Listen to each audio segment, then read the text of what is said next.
안녕하십니까, 박상호입니다.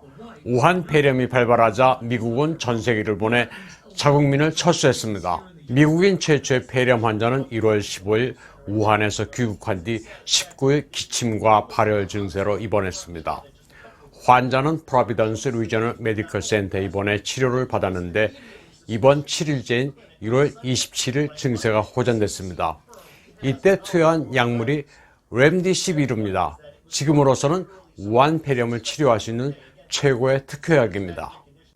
렘디시비르는 미 캘리포니아에 있는 질리드가 개발한 신약입니다. 사스, 에이즈, 에볼라 등의 강점이 있는 세계 최고 수준의 제약사 질리드사는 우한에서 이 신약을 실험 중입니다. 그리고 무상으로 중국에 신약 연구 결과와 제조 과정을 제공할 예정이었습니다. 그런데 놀랄만한 일이 벌어졌습니다. 중국의 우한 바이러스 연구소가 렘디시비르를 자기네들이 개발했다면서 중국 내 발명 특허로 등록한 겁니다. 등록 일자는 1월 21일로 미국에서 자국민을 대상으로 효능을 실험한 것보다 6일 먼저 선수를 쳤습니다. 우한 바이러스 연구소는 홈페이지에 2020년 2월 4일자로 자기네 학자들이 2019년 신형 코로나 바이러스 치료약 개발에 중요한 진전을 이뤘다는 공지를 게재했습니다. 이와 함께 아직 중국 내에는 출시하지 않았지만 렘디시비르에 대한 지적 재산권을 가지고 있다고 주장했습니다. 그러면서 라이선스 합작 협정에 따라 전 세계 주요 국가에 진출할 거라고 했습니다. 질리드사가 개발한 렘디시비르는 일부 분량이 중국 의과학원 약물연구소 명의로 중국에 들어갔습니다. 2월 4일자로 베이징 공항세관을 통해 2,843박스가 수입됐는데 한 박스가 150mg입니다. 수입 가격은 10mg당 9.3유엔인데 의약품을 전문으로 취급하는 GLP 바이오라는 중국 인터넷상에는 가격이 수백 배나 폭등했습니다. 10ml짜리 9.3유엔 하던 것이 7,660유엔으로 뛰어 올랐습니다.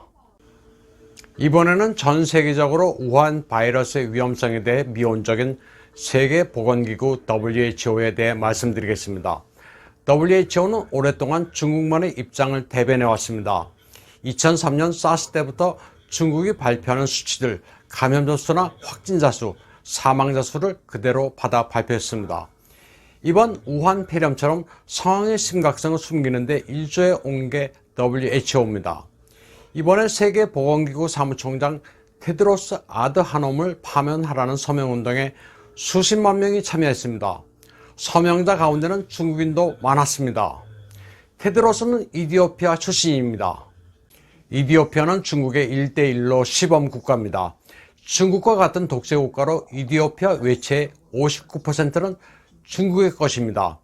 이디오피아는 1991년에 내전이 끝난 뒤 이디오피아 혁명민주전선이 장악했습니다. 20년 동안 공산주의 지도자가 집권한 나라입니다. 테드로스는 이디오피아 외무장관을 지냈는데 2016년 당시 이디오피아 정부는 반정부 시위자 500여 명을 학살한 적도 있습니다. 또 이디오피아는 제야 세력을 탄압하면서 인터넷을 봉쇄하기도 했는데 중국과 행태가 똑같습니다. 그가 외무장관을 맡았을 당시 이디오피아 대통령이었던 물라트 테소메는 베이징 대학에서 석박사를 취득했고 아들도 중국 유학을 보내고 싶다고 할 정도로 친중파였습니다. 이 정도면 중국이 이디오피아라는 나라를 오랫동안 관리해 왔다고 봐야 합니다. 오늘은 우한 바이러스 치료 신약 렘디시비르와 관련돼 발생한 황당한 이야기와 WHO가 왜 중국을 비호했는지를 요약했습니다. 하나 추가로 소식 전해드리자면 중국 시진핑 주석은 오는 6월까지 주요 외교 일정을 연기하기로 결정했다는 이야기가 나오고 있습니다. 이번 방송은 여기까지 하겠습니다.